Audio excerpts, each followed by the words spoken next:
Mic check. 1 2 1 2. Mic check. Delay. Reverb. Check. Mic check, baby. Mic check. Oh yeah. Woohoo, easy. Oh yeah.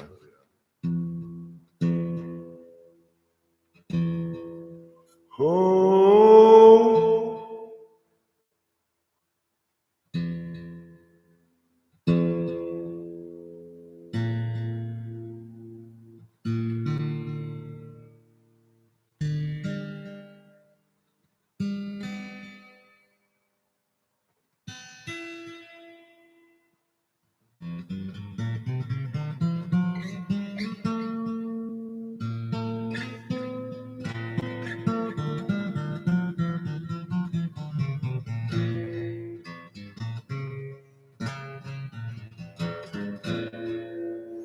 Well, it's easy on the breeze, you know. I got mic under control. Deep in the cave, you know. Been waiting on down, deep down. For you, not sure you see me anymore. It's all easy on the way, easy on the way.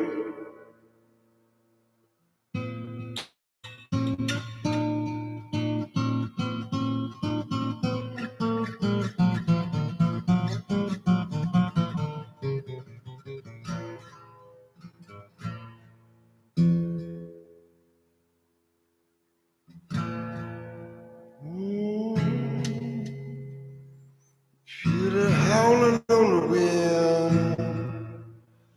Move.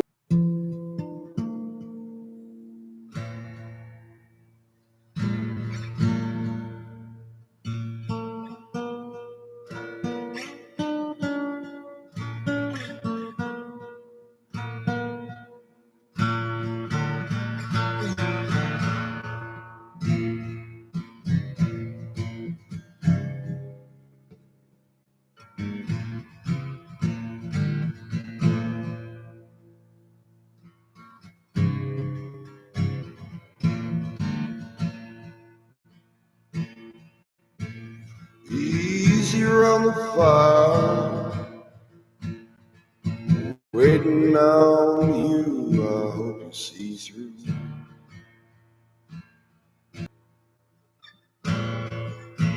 Well, I croak like a toad on the side of the road. I might cop out a couple coins, but I can tell you where to find more.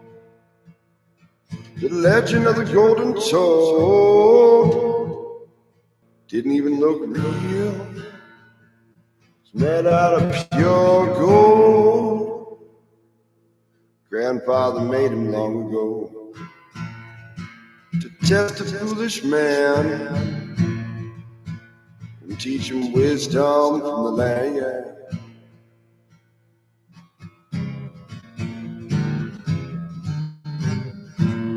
Well, I told this tale before, so tell it again. It's worth one more. The tale of the golden toad went down to the crossroads. Heard the legend you could make a deal. Be a toad down there, but you better fulfill your end. He'll be coming to take you for everything. Leave your life broke down dream, you know. Wise is a golden toad. And down there he said, hey toad, we make me a deal. Said I wish She liked wisdom or 2 coins, he said. Said, I'll take the 2 coins, you can keep your pieces to yourself. As far as wisdom goes, the croaky turned away and smiled to himself and said, well, got another one on the line. It's just ripples on the pond, you know. Ripples of a folk soul. Simple wisdom, you know. Don't take the deal, just ask for wisdom instead. Take the deal at the crossroad.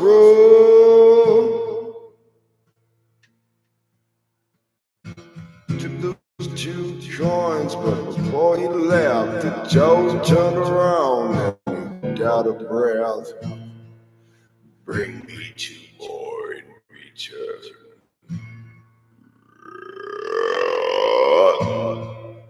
He said he'd bring them on back the next day, you know. Made 10 coins, brought you back, and said, hey, that's a good deal. That's what the toad thought anyway. Oh, said, bring me back a portion of the deal. If you fulfill, and hey, just go your way and I'll go mine to be a rich man. But if you betray, I come on back and I stuff down every coin. Yeah, right on back to the pond. See, the toad's stomach kind of worked like the TARDIS from Doctor Who. Never-ending bag of holding, kind of like that, you know. Old school. Shit. Well, the man said the next couple of days, hey, I don't want to go back to that toad. Yeah, I need to stay here. I'm a rich man. Bag after bag and coin after coin, yeah. Shoved it under his bed, he hit every single one twice, yeah. 3 times more, hey. The town got word he was a rich man and he's a big man now. He never did look back to the toad. The golden toad said, hey, taking one's mine. Oh,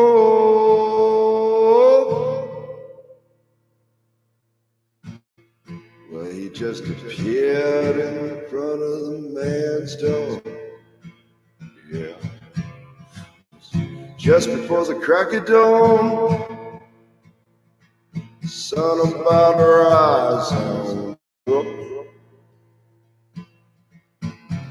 Old man left a coin by a shoe. Well, just good luck. Night see.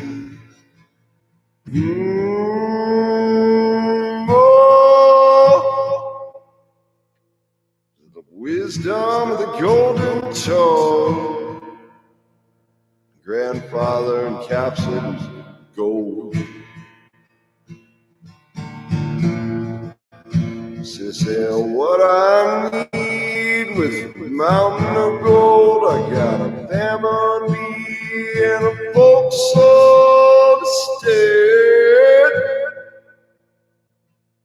For the toad don't left the crack in the door. His tongue moved swift and slurped up the coin, and the man shark looked down to see. He hadn't noticed he took every coin there was to be. Well, he went on down to the toad and said, I'll kill you, toad. Yeah. Said, I'd like to see you try. I don't think you can catch me. Whew. Said, don't you come back round my pond. Round about then, a giant toad stick his head up out the pond.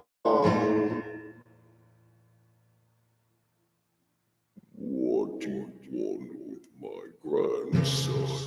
Yeah.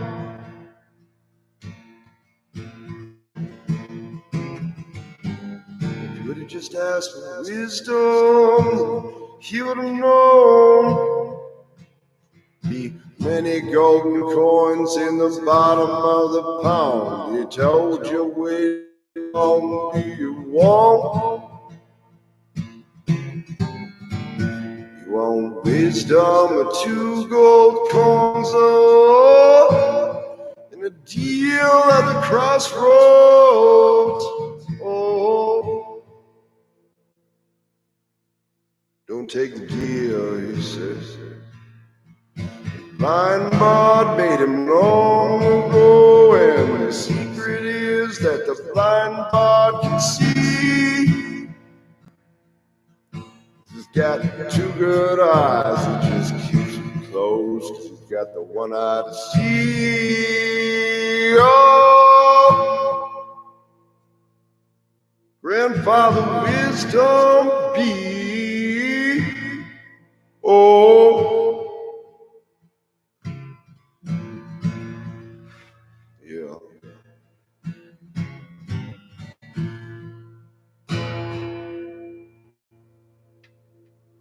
Was the wisdom golden told, said, which one do you? Wisdom is the way. Oh, deep as the mountain is wide. Oh, which way home? Is there anything I have I can hold on to, never sail down the river? Freedom sake, free the folk now if you know what I am. Deep roots down, man, on the side of the mountain be rough as I am.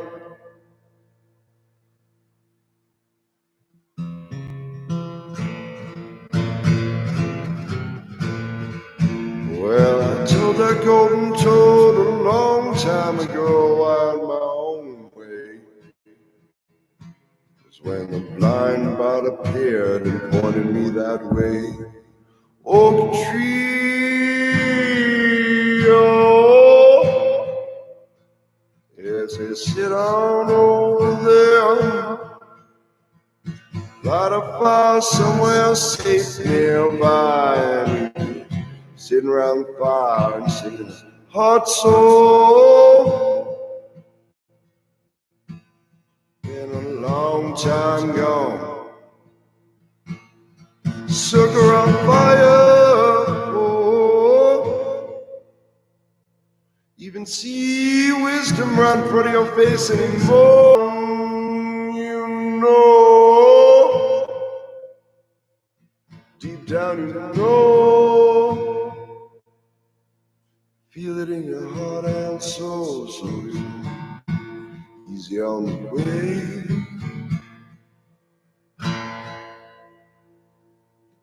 'Cause my folk soul ain't made out of cardboard, made out of hard work and sweat, blood and tears. Oh,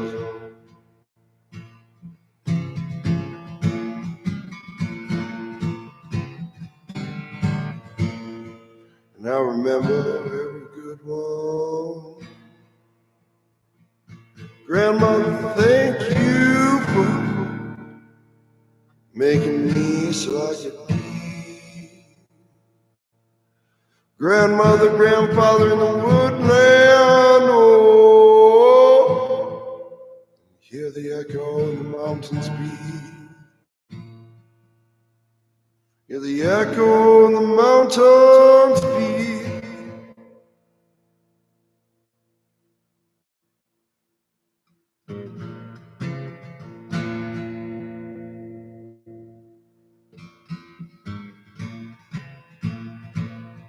Singing fly, eagle fly, fly, you fly. So to the sky, true to the mountains from which I grow. I'd say how you wanna live. Oh, you wanna live.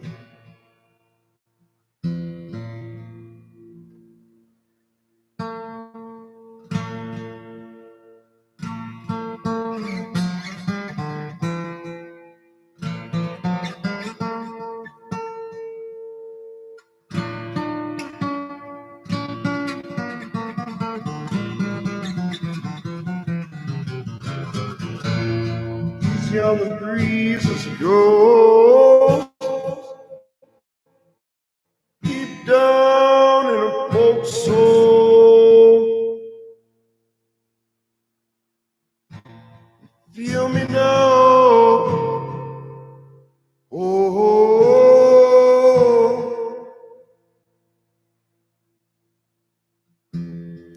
deep down, you know it's a heart's flame burning on. Which way you go? Which way you go? Well, I say,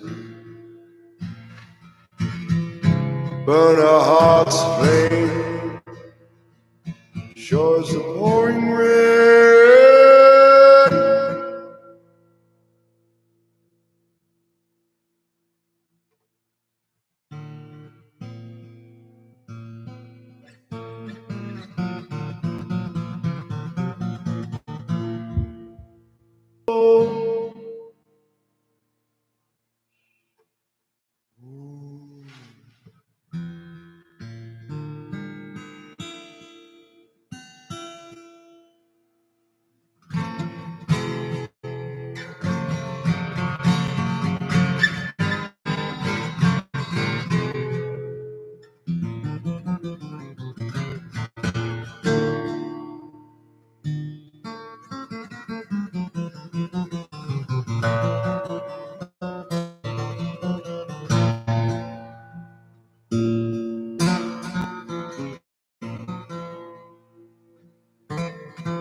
Too much, too fast. I'll slow down.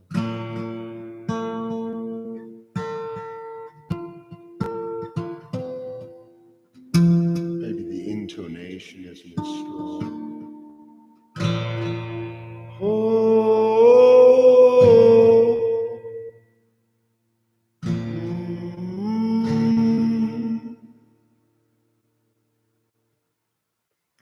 been a long time.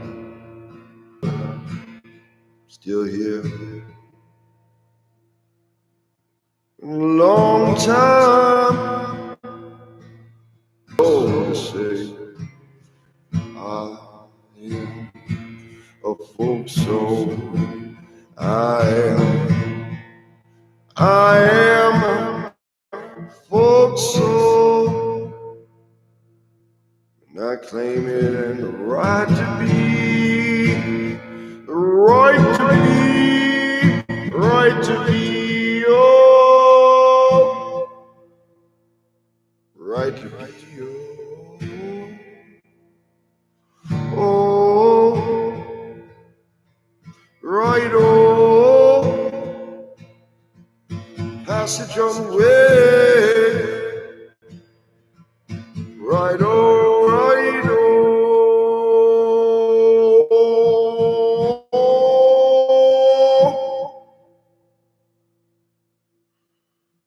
Feel me on the breeze, get lost on the wave as you go. Deep down, I feel it, I know.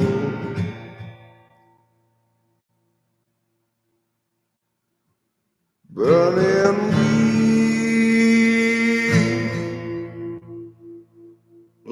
of the folk soul.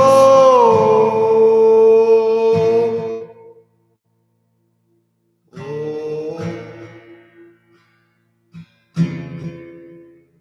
think she felt me on the breeze,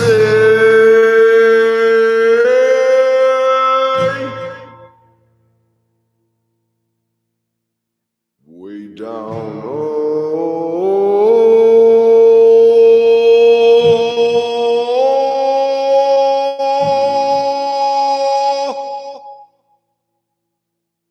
Deep down, say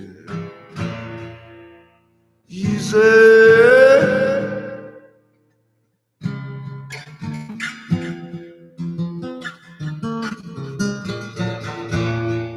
Easy on the way.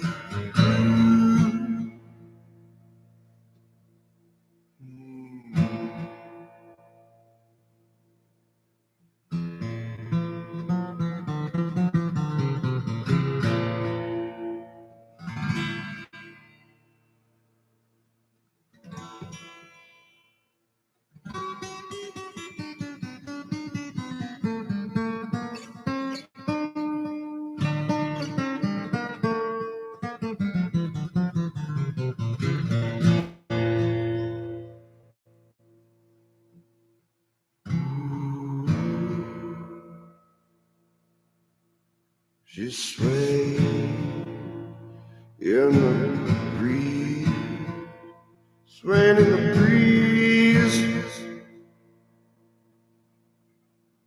See the leaves spiral all around her, spiral all around her.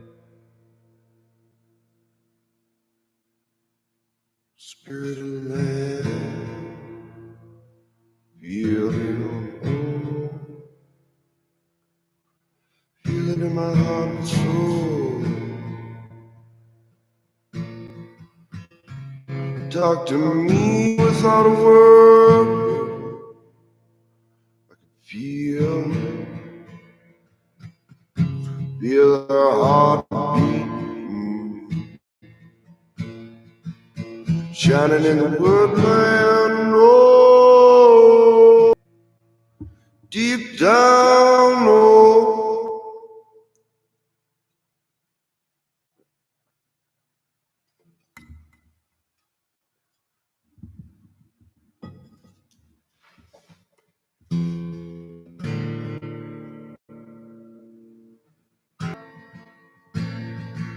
You see me at all.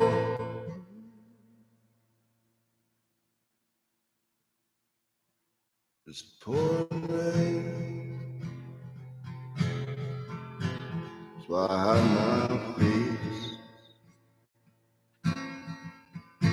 I don't want you to see my tears fall like rain. Let me down, see, deep down, deep down, oh.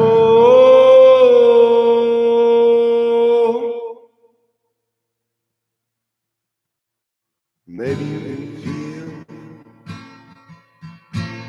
in the pouring rain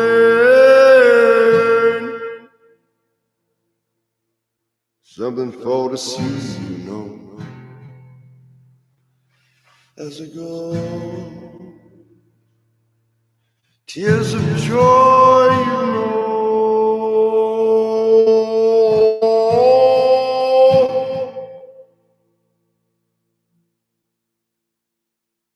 I'm letting go of misery. I didn't need it anyway.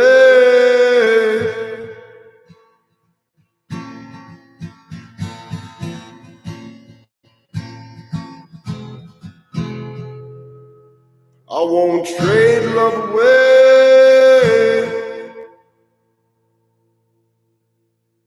for misery. Gonna down, fly high, and I nothing's gonna stop me on my way.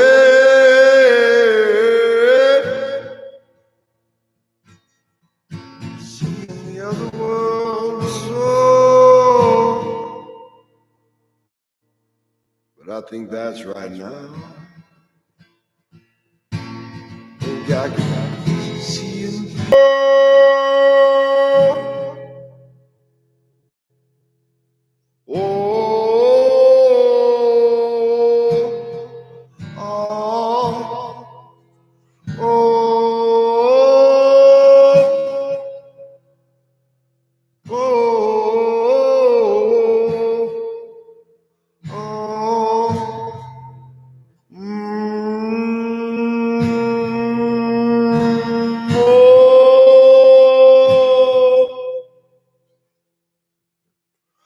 Feel you from the other world. I know it's easy on the way, simple as it goes. Love or fear, which way home? Where the folk soul does remain. I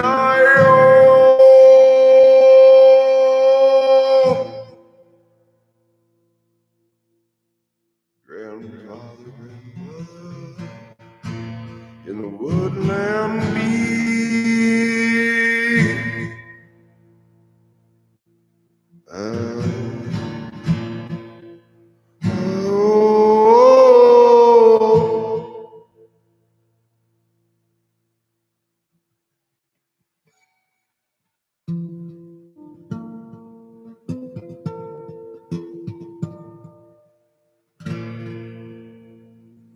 Easy on these, baby, come on. Oh,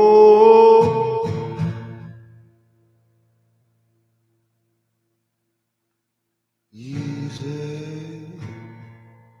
on the breeze, oh, way down, you know. You're coming back, amber folk soul, strong like a diamond, pressure on the wheel, turning year round, and full moon rising in the sky, full moon in the sky, wheel round,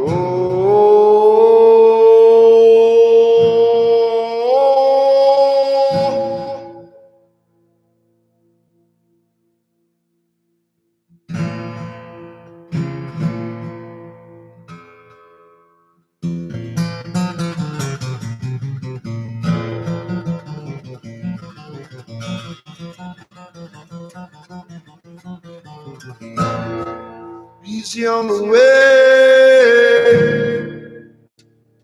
you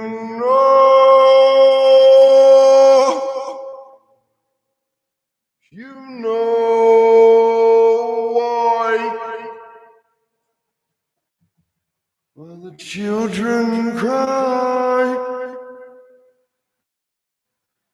women all around we are, wise men in the woodland be,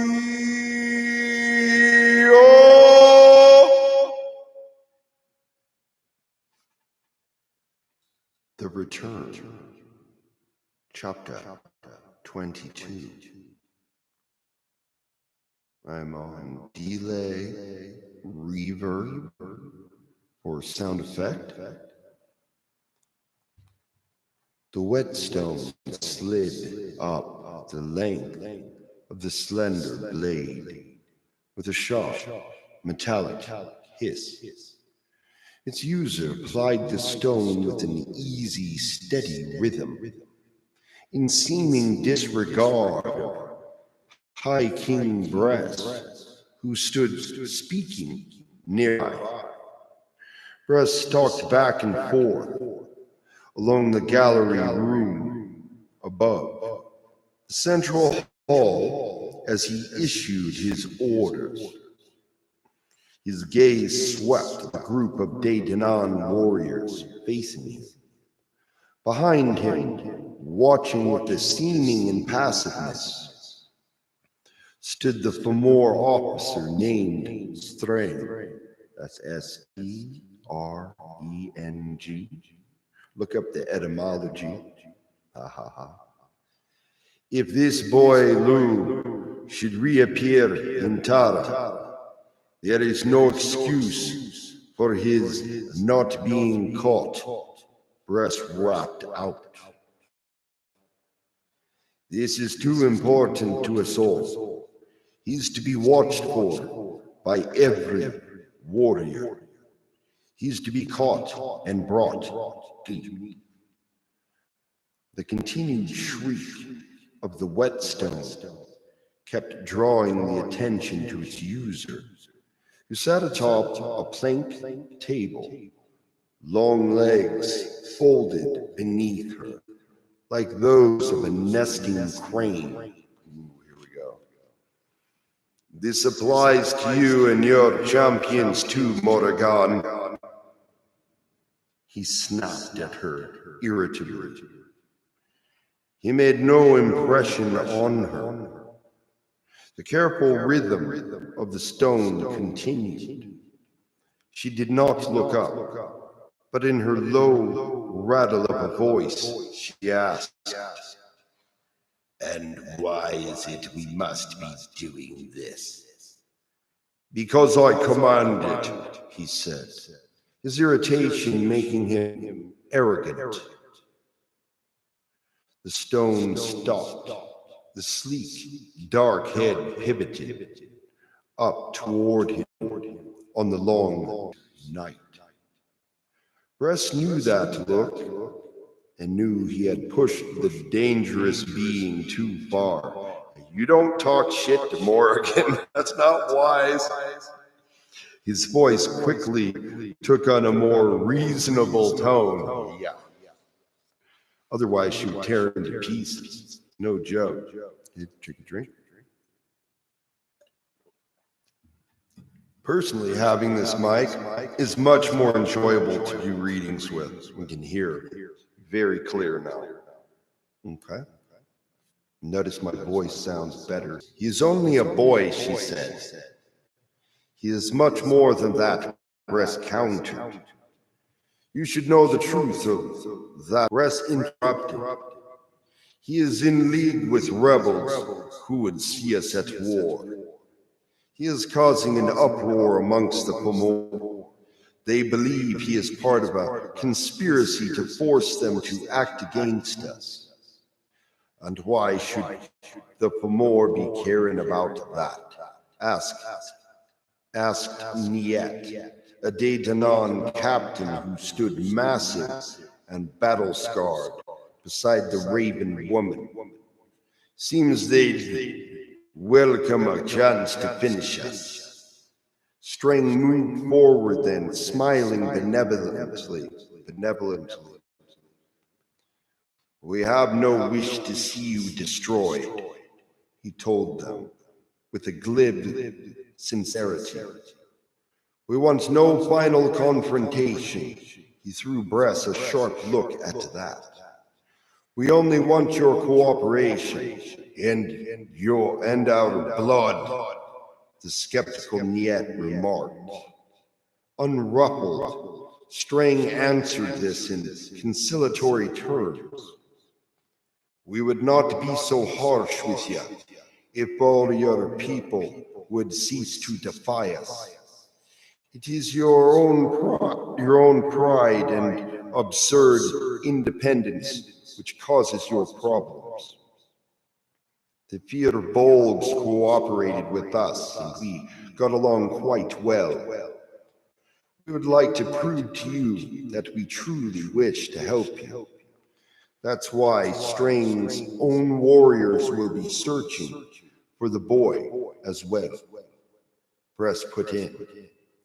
"We must see this stopped before things get worse. He ran a slow, penetrating gaze over them as he added somberly, "We all know what bringing the Fomor power down upon us would mean." "Do we?" Morgan said, clearly intrigued by the notion.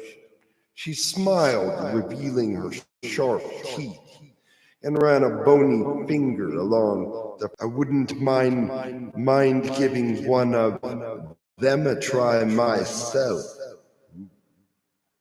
Strange shifted uneasily. Yeah, he should. And looked to Bress for help. For the first time, Bress intervened, moving between them and speaking briskly. All you can go now. See to the patrolling of the town and countryside. Report any signs of this boy to me at once." Dismissed, the warriors began to file down the stairway from the gallery room and leave the main hall. Last of all, Morgan, slowly and lithely, uncurled her wiry length of legs, stretched, and slipped off the table. She turned to follow the others down the stairs. "Wait, Morgan," Bress called. She stopped, turning back to him, her gaunt face now an expressionless mask. "Oh," he told her pointedly, "keep a watch over Tara, and especially over your old companion, the Dogda." Her look grew hostile. "The Dogda is no traitor," she said, her voice a cold wind crackling the dry leaves of an autumn tree. "He hates the Fomor and will never willingly submit to their control, but he would never do anything to harm the Gitanons. So you may believe," he began aggressively. "But it's my..." He paused, considering his words, then went on more moderately. "My wish that you'll do this as a truly loyal champion of the king." He smiled graciously. She jerked stiffly erect and glared at him. "You've no need to remind me of my bond." Her eyes dropped to the sword still in her hand. "Is a goddess of sovereignty and loyal to the king, right? You have my loyalty." She slammed the weapon into its scabbard,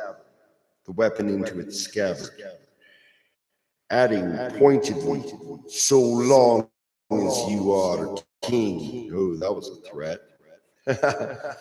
And sweeping the black cloak round her lean frame, she stalked proudly down the stairway and out of the lower hall. Bass, no joke, because the old school was mixed with punk rock, and punk rock chicks did not mess around. They would kick your ass. They didn't care if you were a guy. Anyway, it's funny. "I don't like that one," commented Strain, looking over the gallery and railing after her. "When she looks at me, I feel like a hare cornered by a hawk.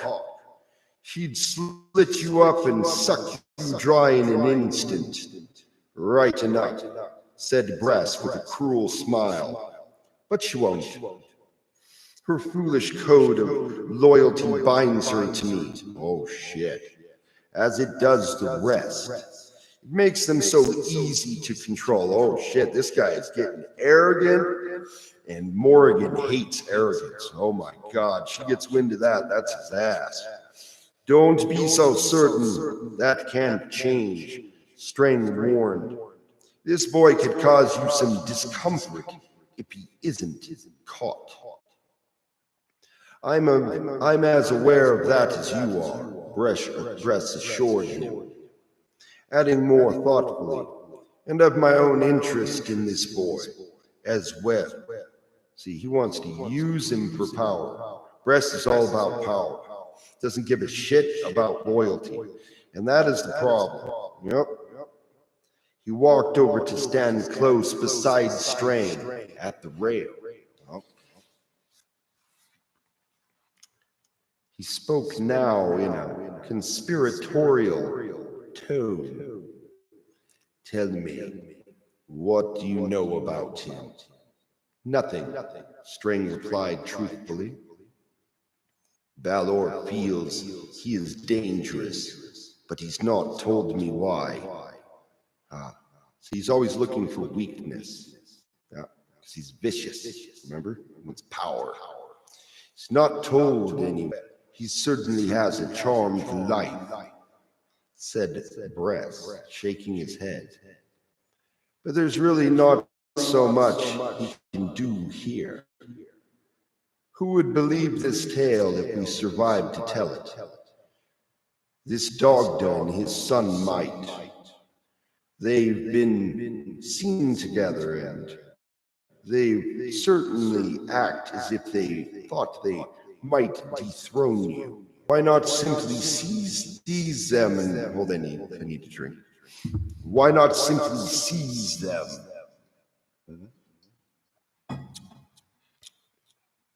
And force them to tell you about the boy. They have caused us both enough trouble, anyway. We can question them, but we don't wish to harm them if we have a choice. See? He's planning on using it as a weapon. String told the brutal High King, remember, they've not been openly rebellious as the others were.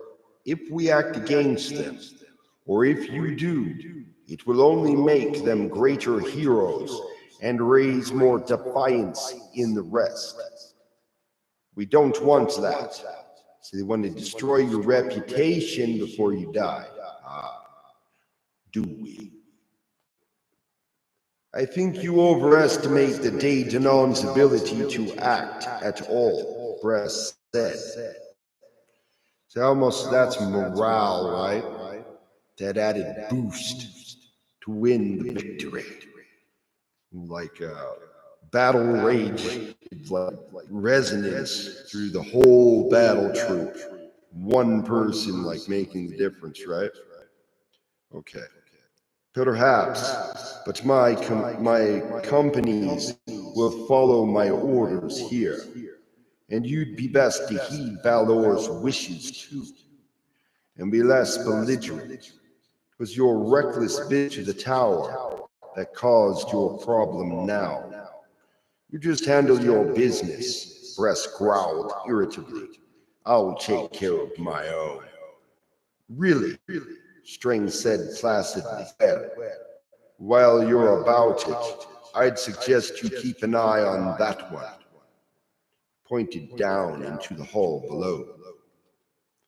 Bress looked down at the lone figure, slumped as usual, over a mug of ale in the empty hall. What? New order? He asked and laughed derisively. That sodden old Hulk is no threat to us in this. He befriended the boy once. Maybe he's part of some conspiracy. Perhaps there's more life in him than you think. He was High King. He never will be again, Bress responded heatedly. He's finished. Watch him anyway, Bress, String said patiently. This is too vital to take any risks at all. Walked to the stairway, pausing there. There are things that Balor would very much like to know before he dies. He went down the stairs and out of the main hall. Bress watched him go and then moved to an outer door which he pushed open. Outside, a timber bridge connected to the upper gallery to the parapet of the outer wall. He crossed it and stood looking down to the town, spread out round the hill's base. Lay gray and cold and miserable under a pall of oppressive haze. Bress's expression was a thoughtful one. There were things about this. Hundreds of warriors now patrolled. He felt a peculiar uneasiness, for he could sense as if he were somehow in touch with that boy's mind, that Lou was already in Tara. Bress was right. Down in those dismal streets, the muffled head of a Fomor was at the moment peeking cautiously round a corner of an abandoned list. Beside it, the head of a young Daydanon boy also timidly appeared. Across a refuse-littered market square, there sat a good-sized house of wattled timber with a thatched roof. Under the gray sky, it looked rather sodden and forlorn, like a round loaf of barn bread left to soften in the rain. "You're certain that's the doctor's house?" the Fomor asked in a deep, growling sort of voice, very threatening indeed. "You're sure that's the doctor's house?" There we go. The terrified waif nearly cried.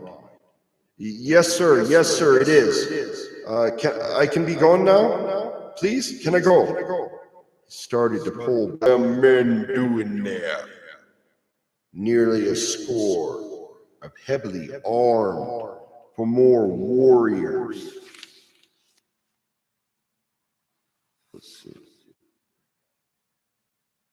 Were idling about in the square, close before the main door of the list. "I don't know, sir," the boy said in a shrill and deep voice. "I don't know, sir. I swear on my parents' grave, sir. I don't know. There's your troops and our own swarming the streets, searching everywhere. Likely the dog is in some trouble with them. He always is." With a derisive snort, the Fomor released the boy, pushing him roughly away. "All right then, whelp. Be away from here and far away. Mind, or I'll slit you up a treat. I will."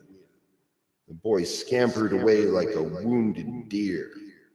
The Fomor watched him go, then unwound the scarf from his face. He revealed the youthful and unmarked face of Lou.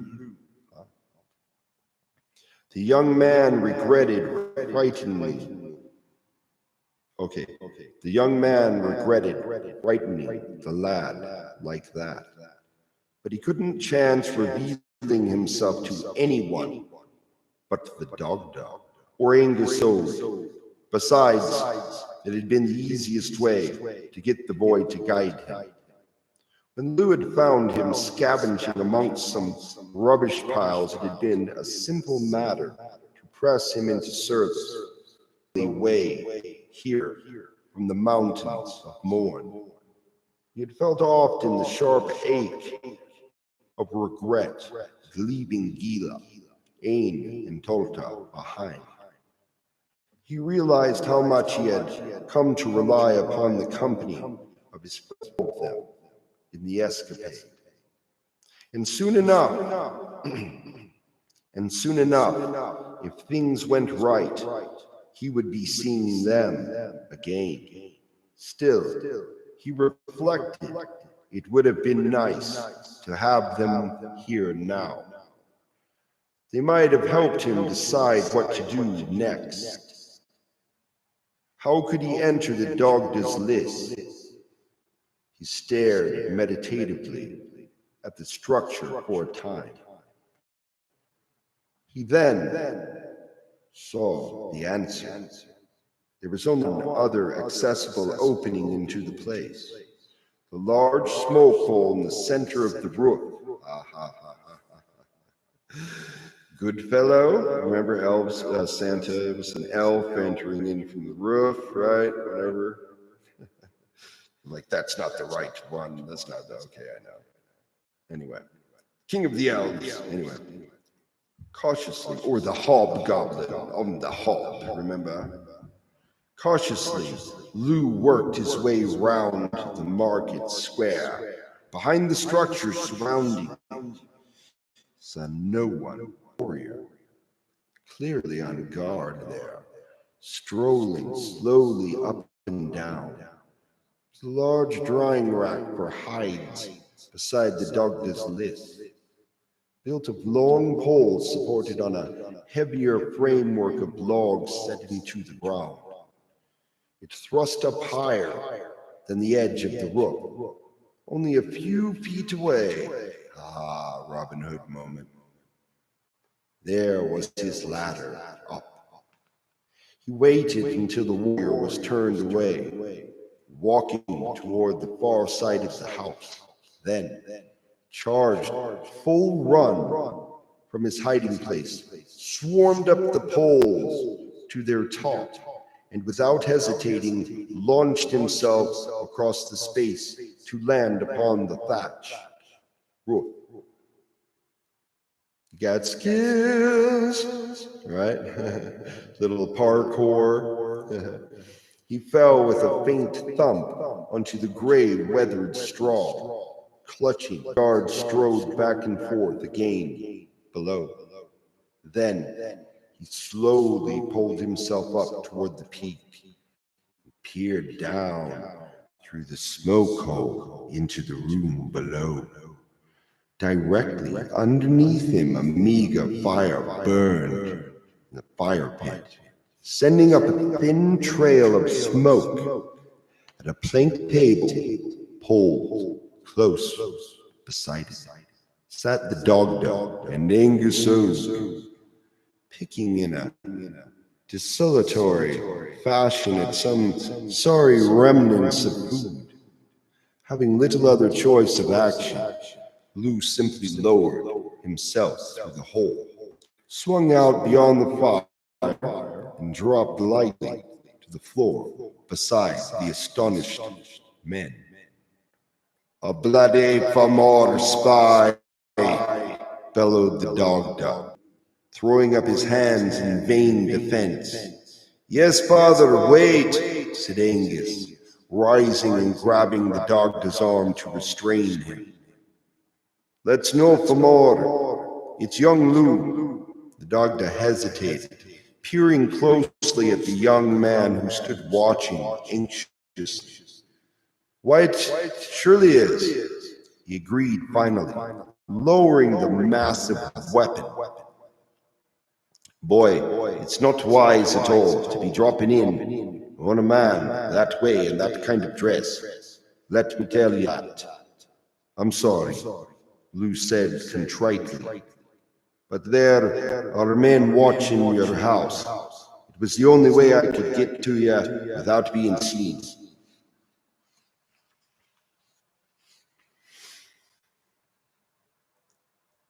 It was good you did, the Dogda told him, dropping back onto a stool and propping the axe close by. Press and the Famor are seeking you. They have come into a hard, searching look. What's it about, lad? The last time we saw you, you were in those same earnestness in the young man's expression. All right, we'll listen, that we will, he assured Lou heartily. Sit with us and have a drink. Poured full 3 large cups with ale from a bronze pitcher and pushed one across the table toward Lou. The young man sat down at the table and gladly took it up. Taking a large swig, Even the harsh ale tasted good after his long traveling. There have been many times since I saw you last that I thought I was dead myself, he began. There are many places I've seen that I barely believe are real, but they are. You see, when I went into a tower of glass, the doctor broke in, clearly amazed. You entered it and came away alive? I did, he assured them solemnly. And the man I followed to that tower was your own High King Bress himself.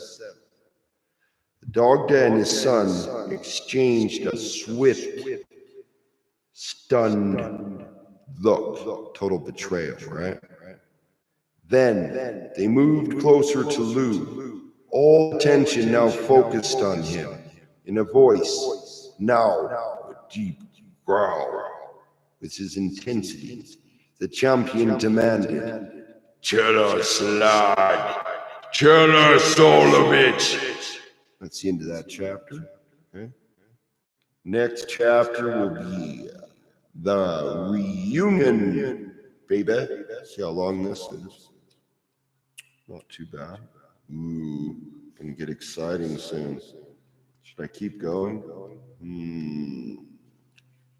I figure people's attention span is only so long, and so it's mine. So if I continue too long, then it becomes, frog voice. Anyway, gotta get past that, right? Sounding like Pavarotti, right?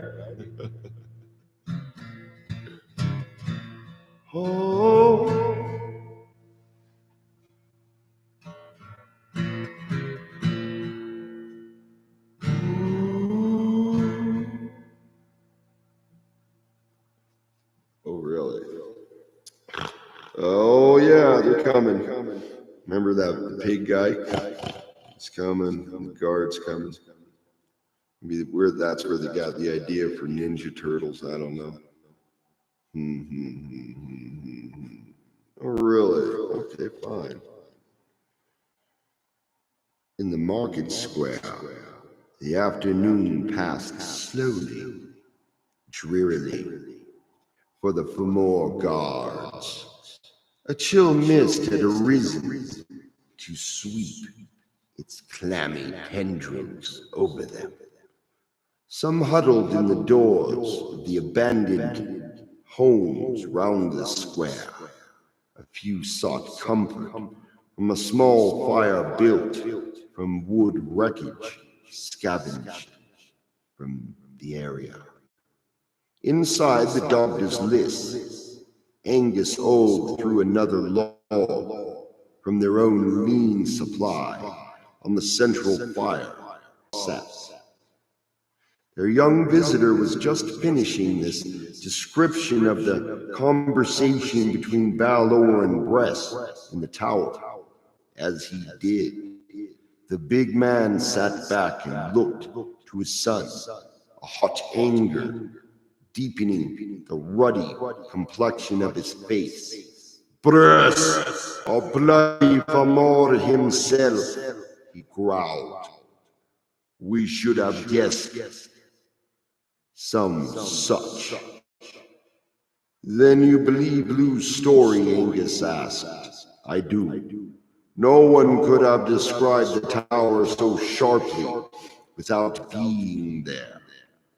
And though I never saw Balor so close as Lou did, I know that's true as well. The images of that black giant and that blazing ruby eye are burnt into my memory like a brand." Lou felt warm relief wash through him. He had gone over the details of the tower many times now, wondering a little more each time Without the help of the dog and Angus, his chances were very slim indeed. Well, I never doubted him, Angus said with emphasis. He looked to Lou. And Bress knows what you've discovered. That's why they're seeking you. He knows. He saw me there, and he knew that I had seen him meet with a former officer, Strang, at the drinking hall. Strang, repeated Angus with a note of interest. He's at the fortress now. If there was any question of the truth of what you've said, that answers it. They must be very worried to be so openly working together to find you. That's where I'm going to pause. I'll pick it back up there, but I'm going to take a break. Baby. Oh, yeah.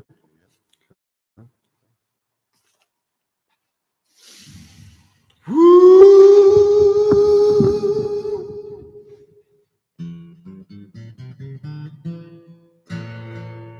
Oh, battle coming, feel it building on the wind. How to be,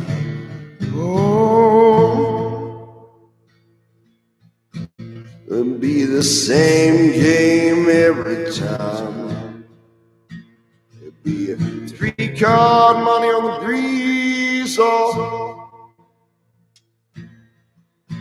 3 cops and a P, and there ain't no P. Corn game, you know, got a position for power, so they care about you, know. We need a trust fall, dry in the desert land, oh. Crossroads, I said. Don't take the deal. Oh,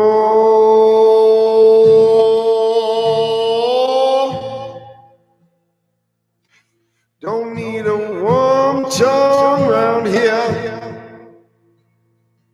whispering in the stairs, you know, out of here. Don't take no warm tongues around here, no.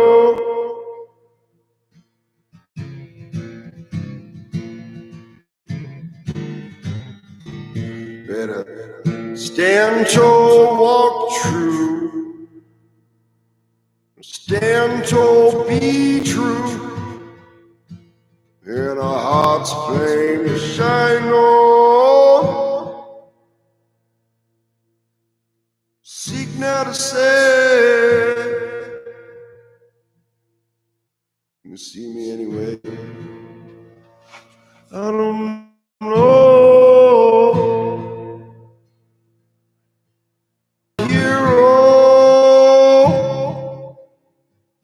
Courage on the fire beat.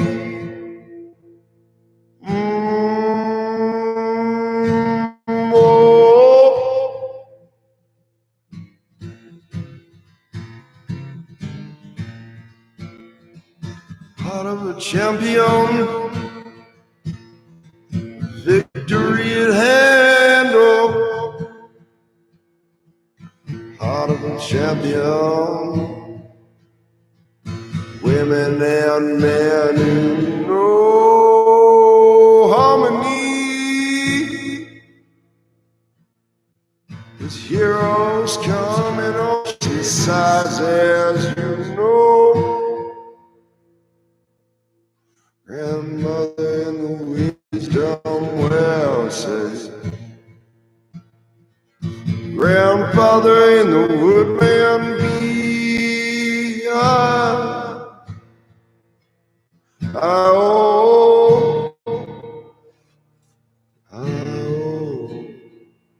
Easy on the way as it goes.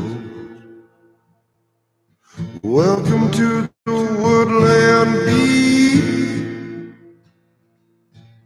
be reaching deep down in the wisdom. wisdom word. When you've been down, deep down as I've been, gonna need a blazing fire to see your way to freedom.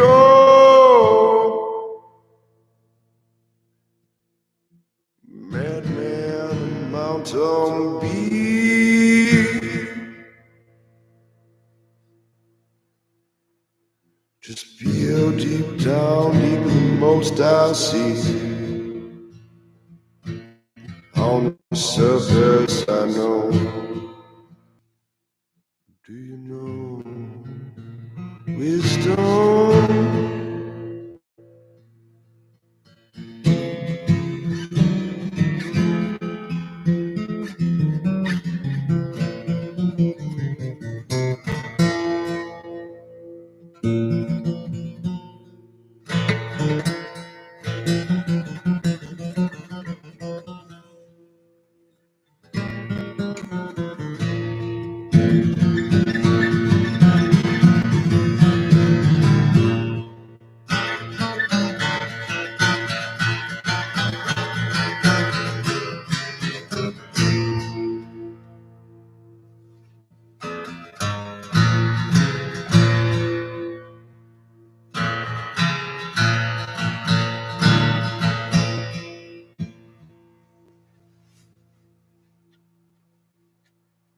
Be a deep down wisdom.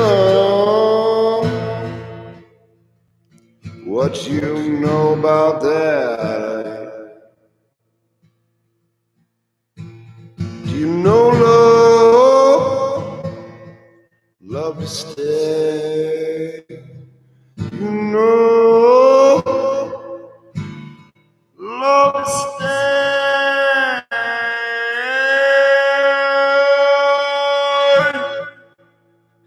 Way down.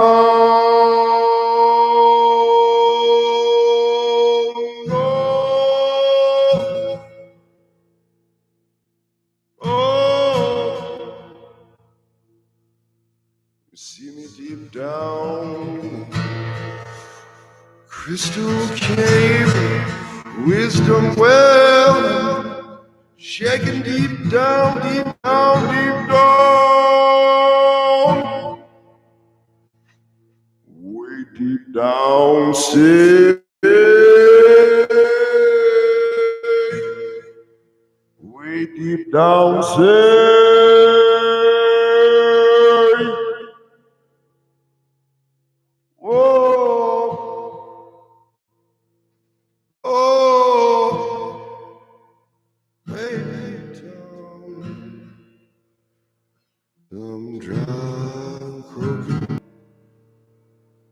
Tree flaming well, sit by the old tree. One more time for the road. Deep down in a folk soul. Deep down in a folk soul. Feel me now. Feel me now. I sure know.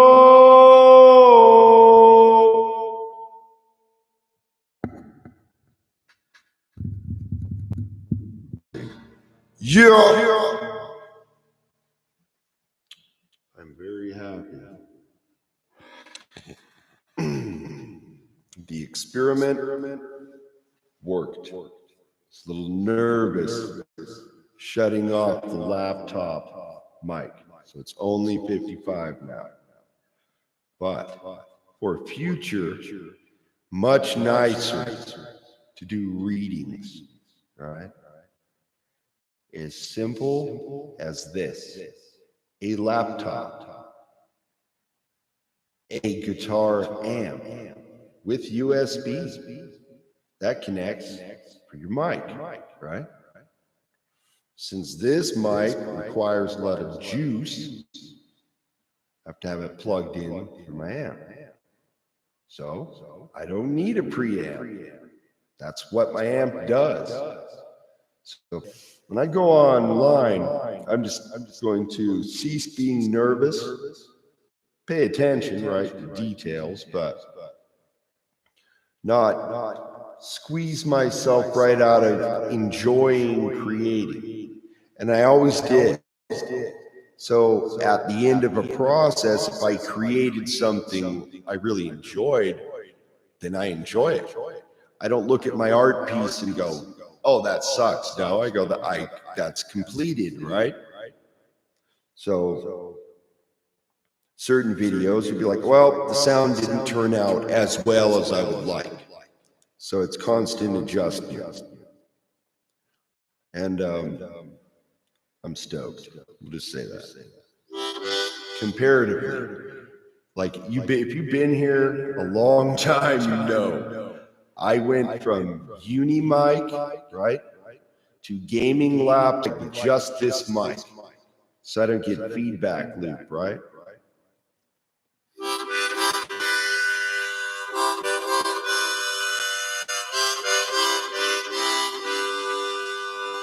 But it's nice. This is so clear, much better, you know, less clicking and popping. And what's rad is depending, you notice, on what side of the mic I hit, I get a different tone almost, right? Where if I'm directly into the front, it's full blast and picking up everything. But if I come from the side and I'm like, yeah, what's up over here? It almost gives like an amphitheater effect, right? So I thought, how can I most efficiently be able to record music, right? That's the main aim. Not playing video games. It's all good. You know, if you're going to play a video game, play one that has virtues, I guess. But I don't play video games. I went into music instead. I'm like, maybe one fantasy game where I play an elf. That'd be it. But I'd rather play with friends rather than everything is a simulation, right? Why is live streaming so cool to me? Because it is a direct link in live time for someone else to respond to you, right? It's cool. But on, just say, on an intuitional level, I feel we do that all the time. It's natural. You pick up on a vibe, right? You know, we are bioelectromagnetic beings, all right? Then I would couple that with condensed sunlight, okay, and matter.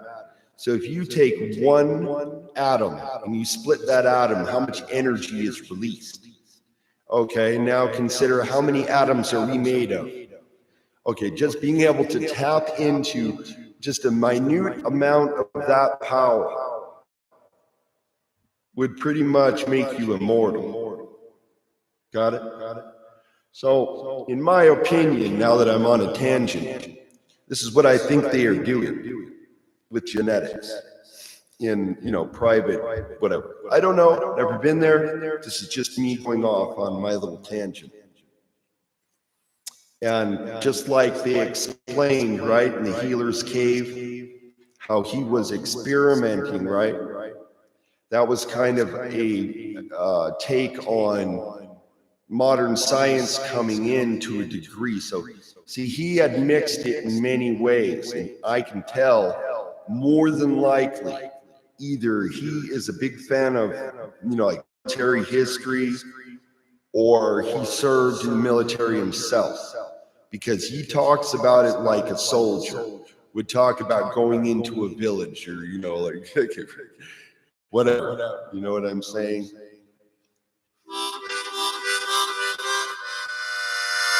And I actually like that because it makes it more real to me, you know, like reality.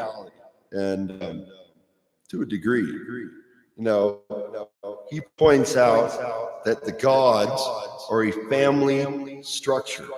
You know, there is no Christian overlay. Thank you very much. I just get really burned out on that on a fantasy novel. I've gotten to the point where if they do that in a book, I will not read it. Nope. I'd rather read something written by a witch or something. Like it's to that point. I'm like, what do I do? Can we have some more folkish writers that don't pimp everything out to Christianity every 2 seconds? You know what I'm saying? Go back to the core as much as possible. And then for me, as a format going forward, if I'm going to create my own stories, I have my inspiration, right? And I've always been inspired by the classics. And my dad was very much into reading growing up. And so I got raised with old school Star Trek and Robin Hood, and and that, as long as I sat there quietly, my dad wouldn't get pissed or kick my ass or anything. But if I made noise while he was enjoying his story, it was ass kicking time. And I didn't know. I'm just like a little kid, playing around 3 or 4 years old. So I'm sitting in the living room. And me and my brother were playing. We were being loud, right? My dad was watching TV, whatever, Star Trek. Ass heavy, goddamn vacuum. One of those tubes you click in and shit. One of those. So anyway, we're sitting there playing. And my dad just, he throws it across the room. It goes over the top of me and my brother and goes ka-thunk. And we're like, whoop. We were just quiet immediately. We were quiet for the rest of the night on that one. But as far as I was concerned, we got away with a light warning. But it was immediate. It's interesting because you see a lot of people with problems who don't have like an immediate response of boundaries when they were younger, and it's obvious.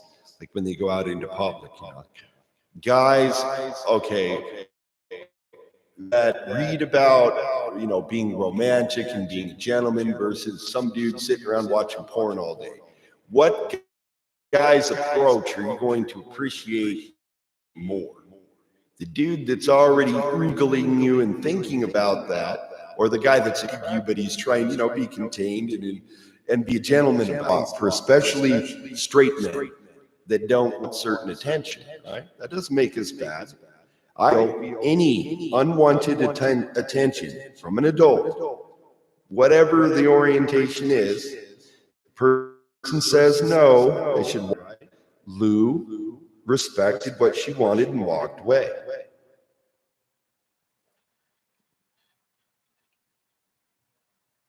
And that's where it ends.